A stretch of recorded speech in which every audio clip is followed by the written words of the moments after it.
Hi, South Korea is one of the main teaching abroad destination in Asia because of its thriving economy and the huge job market in the teaching industry. This explains why many foreigners do travel to this country to live there long term while working as English teachers. And of course, to travel to this country, you have to meet certain visas requirements, and that applies to everybody, especially most Africans or West African states whose situation requires additional documents. This will be discussed in today's video, and if you're new to the channel, please I encourage you to smash the subscribe button and of course check out my social media page. So the first thing you have to understand is that if you intend to visit Korea, you must apply for a visa, and for those who want to go there long term, it's ideal for them to look for visa options that offer long-term stay.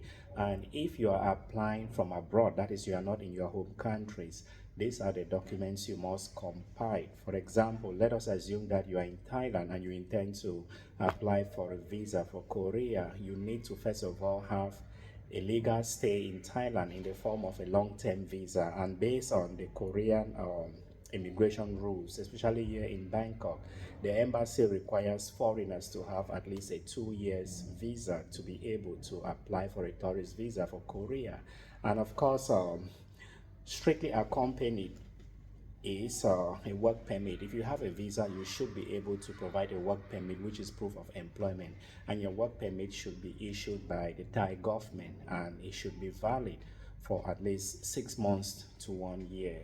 Again, you need to prove that you have a bank account in the kingdom, and by you doing so, you have to go to the bank with original copies of your passbook and of course a 6 months bank statement signed by the bank. Another thing you need is hotel booking. Of course, you have to be able to convince the embassy that you have a place to stay, and your travel itinerary. So you have to plan an itinerary. Another one pertinent document that is quite important is a certificate or letter of employment from your school stating your salary and of course your position and how long your contract is.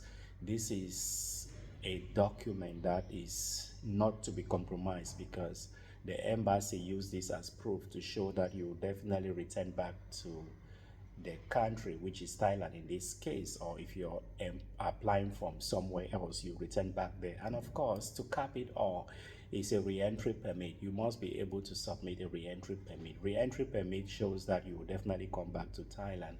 So these are some of the requirements that is needed to apply for a Korean visa.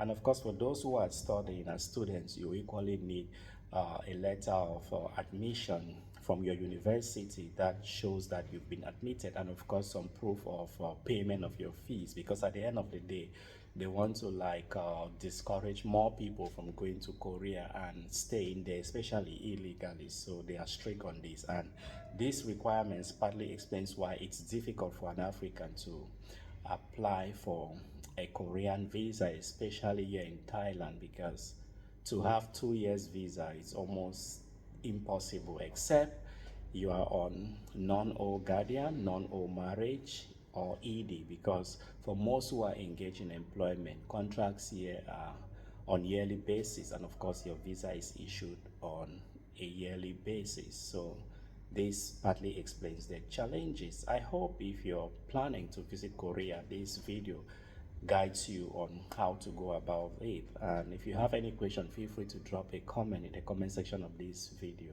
And if you have not subscribed to the channel, please do so. See you next time. Bye.